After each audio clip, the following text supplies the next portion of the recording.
Gorgeous people. Welcome to the morning show. I am your host, Marley Ansel, at Marley Ansel on the Instagrams. And this is the morning show where you come to get your daily dose of inspiration and level up into your highest self. It is all about real life, but we make it magical. There's so much to talk about. Let's dive in. Happy Friday. Holy Everything Friday. And today we're doing a little something different. Today we're doing a little Q&A. So, I did receive a question to my email, and it is a massive question that we're going to dive into today. But as you're jumping on, say hello. If you have a question pop up while we're live, feel free to drop it in the comments. And if we have time, we will cover as much as we can. Amen. All right, but before we do, let's dive into those cosmos because we have a massive full moon coming. Now, I might be biased. Okay, I might be biased. I am Virgo, Sun in Virgo, and this Saturday, 7:32 a.m., I believe, is a full moon in Virgo. So, here's what I've been getting about this. Now, granted, I'm Virgo and I love it, but my sun is in Virgo. So here we have the full moon being illuminated by the sun in the sign of Virgo. Virgo is earth energy. So again, practical astrology over here and a bit of an intuitive here. What I've been getting around this full moon is that this is about embodiment. So when we talk about manifesting, and bringing into our earthly experience what we want, it comes through in the form of through the body embodiment. We manifest, like you can think of our bodies, our beings, as manifesting mechanisms, manifesting machines. The energy comes through our physical being, I guess it's through our energetic being, but we're in physical bodies, through our being, manifests through us into physical reality. So the other day I heard this phrase, and I always pay attention to the things that like stand out to me because things will stand out to you for a reason. So just like when you're listening to the morning show or you're listening to an audiobook or a YouTube or you're reading or whatever it is, those things that just catch your ear. Pay attention to those things because it has a message for you. And the other day I was listening to something and I heard something along the lines of manifesting through being in your body. When we are outside of our center, meaning we're focused too much on the outside world, or we're like head in the clouds, not really like being in the day to day of our practical life, we are not in our full manifesting power. Manifestation it's an earthly energy. It's a physical energy. It's the bringing of the spirit into the physical realm. So the way that we manifest is through being in our bodies. So this full moon for me is all about being grounded into your magic, bringing these esoteric spiritual energies of the 5D that we hear all the time into the 3D, bringing the magic into the earthly realm. And so I feel that this full moon is guiding us to be more grounded in our own magic, grounded in our powers to manifest. Because if we really get in touch with how manifestation works, manifestation is about bringing the ethereal into the physical. And our bodies are tuned devices to be able to do that. But if we're too head in the clouds, too in the airy fairy esoterics, we are not tapping into the physical part of it. If we're too much in the density, too much in the physical, then we don't have that energy of creation to manifest something different. So I think that this full moon is very, very grounding, but I feel it because Virgo is it's earth goddess. It's like for me it's pure magic, earth goddess vibes, like magic of nature, magic of manifestation, the invisible creating in the earthly realm. Very, very magical full moon happening. So you can always also look in your chart to see where this full moon is occurring for you. And it will be illuminating that house in your astrological chart. So, curious to know. Good morning. Hello. Hi, Amethyst. So today we're diving into some Q&A, and I received a question. It's a massive question, and we're going to do our best. But we're going to start breaking it down today. If you have any questions as you're watching, please feel free to drop them in the comments. So the question I received is, how can we teach our children to be both emotionally and energetically intelligent? This is a huge question. It's a huge question. And, needless to say, there are people who dedicate their entire lives to teaching on this and unpacking it and the psychology of it and all of the things. But I was thinking about it and I wanted to do it justice. So I'm going to share with you guys what we do. So in terms of, and it's it's really fun because in terms of raising conscious children, that is predicated by the fact that you have come into your own consciousness, correct? So a lot of times, even as adults, and so I work with adults, obviously, I have kids that I work with my kids, but in my coaching and when I'm helping and teaching and healing other people or helping other people to heal, I'm working with adults. In working with adults, the majority of humans, adults, are not taking ownership in the first place for their own emotionality and their own emotional and energetic intelligence. A lot of people are projecting out. And what happens a lot of times is our kids become like a receiving end of that. So, one of the first things in wanting to raise conscious children is you have to become conscious and in ownership of your own emotions, your own triggers, your own understanding of yourself first. And the beautiful part of that is that as you do that, it will naturally bleed into how you raise your children. So in our household, some of the pillars that we stand on and we communicate with our kids all the time is ownership, like own your feelings, own what you did. If you messed up, own it, apologize for it. So take full ownership. Communicate. Communicate is one of our top pillars in our house. And I say it like that because literally we talk about it all the time, like the power of communicating effectively. Literally 99% of your problems can be solved through good communication. And so we talk to the kids about that all the time because you think about kids are emotional basket cases most of the time. And it's because they have so much energy in their bodies and they have not learned how to control that energy. There's, grown adults that haven't learned how to control that energy. But kids are just overtaken by it. Like, as a grown person, you know how strong emotion can be. Well, kids don't know what to do with that, right? So they're overflowing with emotion all the time and not understanding exactly what's happening, just reacting to it. So, one of the main things we always talk about is communicate how you feel. Communicate how you feel. It's not okay to yell. It's not okay to lash out. It's not okay to get violent. Communicate, use your words. So, our three pillars are ownership, communication, and feelings. So, we don't ever want to suppress feelings without getting too much into it. Most people are taught to suppress their feelings at a very, very young age. And what happens is that muscle to handle emotion gets stunted. So your emotional capacity muscle, like your ability to handle how you feel, was stunted at the age that you were told to stop feeling. Now you think about this, like we didn't have these kinds of conversations even a decade ago. So our parents didn't have the understanding that I should not tell my kid to stop crying, or I should not tell my kid that it's okay, don't be upset, don't be upset, don't be upset. We were just taught, our generation, our parents, or whatever generation you're in, your parents were not taught how to handle their own emotionality. And so they shut it down in kids because it triggered them.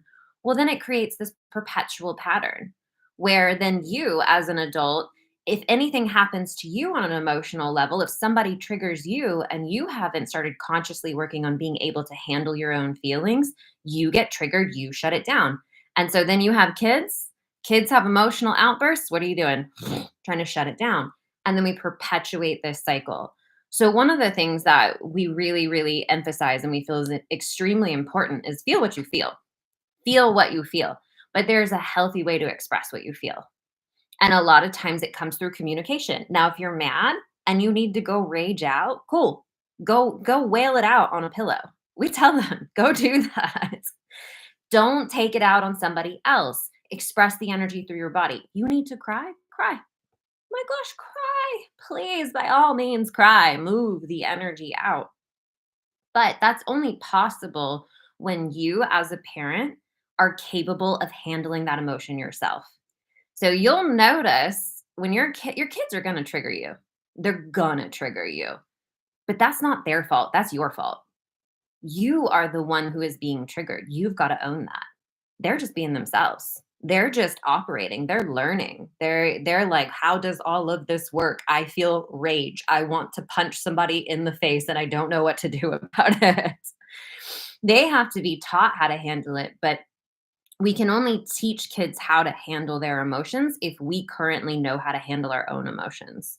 So we talk a lot about communication. We talk a lot about how you feel and taking ownership for that and not blaming the other person for how you feel. On top of that, another thing that is a really huge part of the way we parent is we have very, very solid boundaries. Like, the boundaries are what the boundaries are. There's no gray areas in our house. And I like that's on purpose. I really despise gray areas. I guess I don't know if it's the Virgo in me or what, but I like black and white. Yes and no. This is where the line is. We don't go past that line. Like, I like firm boundaries. And I think it's because it brings order to chaos. So when I came into the girls' lives, and started becoming a parent. What a wild ride, you guys, it's been. But when I started coming in, and Robert was single dad and, operating as most parents do. The kid gets out of line, you yell at the kid to get back in line, right? And even though I had never been a parent, I had studied psychology, emotionality, energetics for more than a decade. And I remember I had a conversation with him where I said, "You don't need to be the punishment." And I think that a lot of parents miss this because we were raised with the parent being the punishment, right? Like, they're going to yell at you or they're going to smack you. Right? That was my generation, at least. I don't know what you grew up in, but like, my mom did not hesitate to whoop across the face. And apparently, I was a bit of a smart aleck. So, all the same, the conversation I had with him was there needs to be a clean consequence in place. If you do A, and that it's going to create B. Like, if you go outside, here's the rule. And if you break the rule, here's the consequence. It's calm. Boundaries are calm. This is something really, really important to talk about, not just with parenting, but with everything. Like, boundaries are calm. They don't have to be like yelled, they don't have to be convinced. It's the boundary is the boundary is the boundary. Like, a fence is a boundary. A fence doesn't need to be like, "Hey, I'm the fence. Don't go past me." Like, it's just there. It just is. So when you have clean boundaries in place and you tell your kid essentially, like, "Here's the rule. Here's the boundary. You cross it, here's the consequence." And that's it. And they can pitch a fit, they can whine about it, they can not like it, but that's the boundary. And when you do that and you do that consistently, it does a couple of things that's really, really important. One, it creates safety for the kid, which is so important. And I don't, there's a lot of parenting books out there, but I think it's counterintuitive to how our human mind is programmed. Kids need boundaries to feel safe. They need structure to feel secure. And so when we have these things in place, that's like, here's the wall. You can walk up to it, you can hit up against it, but it's not going to move. That creates a feeling of safety. And so kids are made to push edges. They're made to try to step outside of the boundaries. Like that's their natural way. And so, as parents, as conscious thinking, emotionally aware, intelligent parents, when you can put those boundaries in place and they're calm and they're from the right intention, they're not to control the kid. The boundaries are in place because it's what's good for them. It's what's good for them.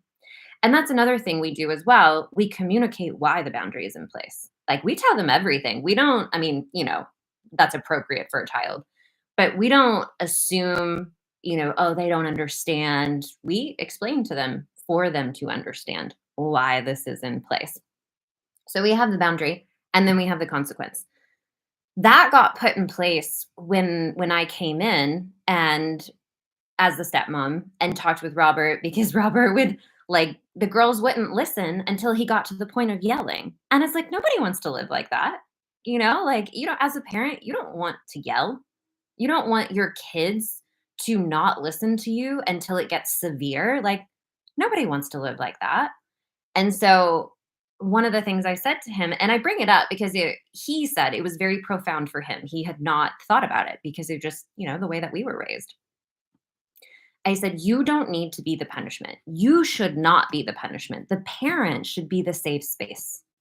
The parent should be the soft, safe, I'm here for you, authority figure, like I'm solid. I'm not wavering and in my triggers." So if you get triggered as a parent, that's a whole other conversation we can have at a later date. But of course we will. So when you're not the punishment, then you put in these clean boundaries.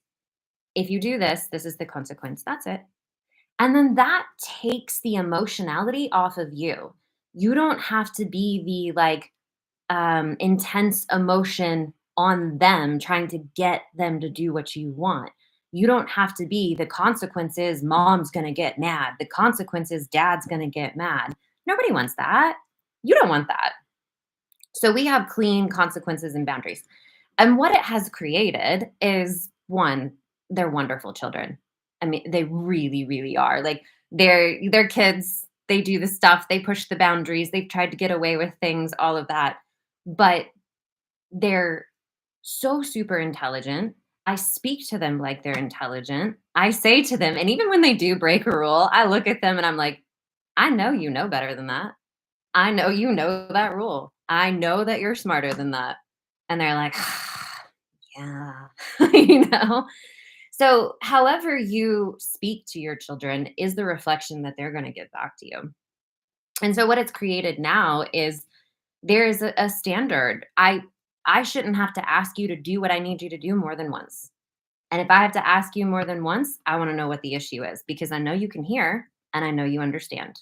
So, what's happening here? And I will make them explain it to me because they are thinking, smart, wonderfully intelligent children. You know what you're doing, so explain it to me. And in that kind of call out energy, I'm having them take ownership for themselves and understand that, hey, me as a parent, I don't want to have to ask you more than once. I shouldn't have to ask you more than once. You know what needs to be done. So let's do it. Let's go. This brings up another thought for me. And those of you who are listening, feel free to comment and ask any questions that come up for you with this along the way, because I know it is a very dynamic topic. One of the other things we do, because we promote learning to stand for what you want. And let me think about how to say this. Okay, so most of the time, what we see in parenting is kid asks for something and parent says no, kid whines, right? Like that's what we see a lot of the time. Like, please, blah, blah, blah. I cannot stand. Please, I can't. I can't. And I tell them, like, we don't do that. What I do give them the opportunity for is to state their case. If it is something that is an absolute, like some things are like a no and it's a no for a reason, and there is no argument that can change it. But if it's something that is like, maybe we could do it in a different way, I give them the opportunity to state their case. Okay, why do you want it? Why is it important? What is your thought on how it could work? State your case. And Yeah, I mean, these girls have come up with some very convincing cases, and they've won their case a few times because they presented very valid points. And so we allow them to do this because think about that life skill. Think about the life skill of being able to present your case for why you want what you want and bring valid points to the table that support your case. It's a beautiful skill for them to develop. And then on top of that, but we do say, okay, you can always present your case, but once you receive your answer, that's it. That's the answer. There's no going back and forth after that. But what we really want to present in them is their ability to stand for what they want, to not always accept no as an answer. Because if you think about as grown adults, how what is the story of most people's success? Most people who have had major success have endured people telling them no hundreds of times and they still persist. So I don't want them to be shut down by an authority figure who just says no. I want them to know who they are, know what they want, and be able to speak that really clearly. I, in turn, as the parent, listen. And that's a really big thing because I think a lot of times we try to control kids because it makes us feel more in control. I give them space to be who they are and to speak what they want and to communicate all of the things that are in their heads, whether it makes sense or not. And I think that that's a big part of why, as a stepmom, I have the relationship with them that I do. We have a really both of the girls individual relationships with them. I have really really beautiful relationships with them, like really really beautiful. And I really attribute it to I show them respect. I show them respect by listening to them. I show them respect by being present with them. I show them respect by validating their thoughts and their opinions and their questions and whatever it is that they have. And I'm very, very steady in my leadership and my authority and holding that safe space for them. So, again, this is a massive question and not something that can be totally unpacked in one day. But if we were going to sum it up, I would say first you have to take ownership over yourself. If you're triggered by your kid's emotionality, that's step number one for you. You've got to start taking ownership over your own emotionality. When someone else triggers you, that's your fault. That's not their fault. And it doesn't matter if it's a kid, if it's your partner, if it's your mom, it's your best friend, it's your boss, it doesn't matter. When you're triggered, that's on you. And that's not to say that someone's behavior is appropriate if it's not, but it is to say that you can't control anybody outside of you. And so if you can work on your own triggers to the point where you know how to powerfully own them and handle your own emotionality, you're going to have a much easier time in this world, right? Because we can't control people. We can't control people's behavior. We can't control their reactions. We cannot make people be what we want them to be.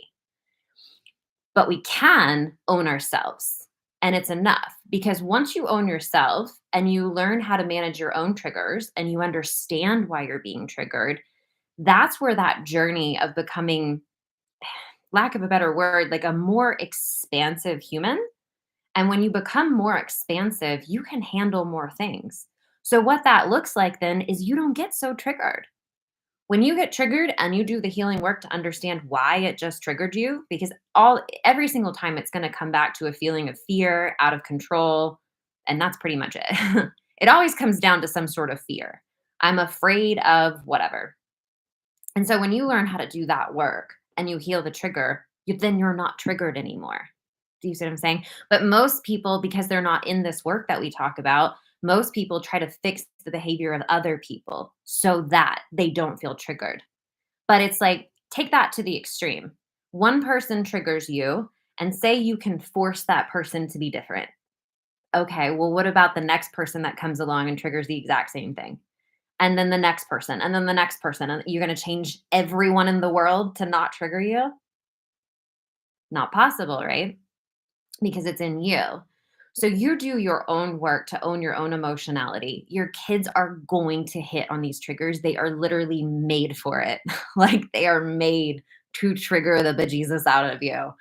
but you've got to go into your own space and work it out for yourself. Why is it triggering me? Why is it making me mad? What is it hitting on for me?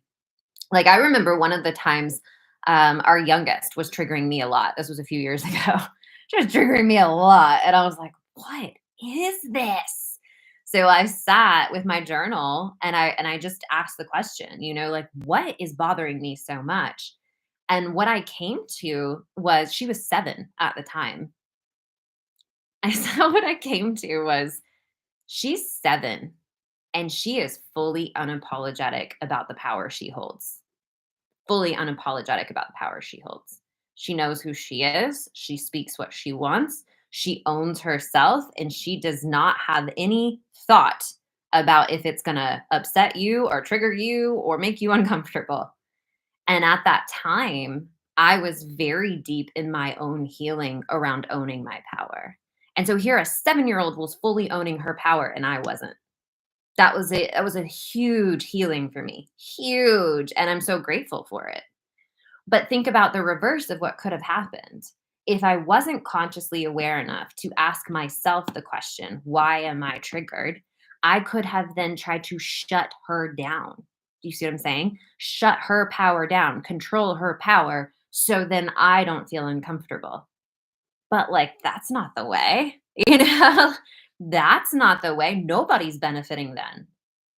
And so our kids are gonna trigger things up. You're probably gonna experience those of you who have kids, you're probably going to experience a lot of, a repeat of yourself.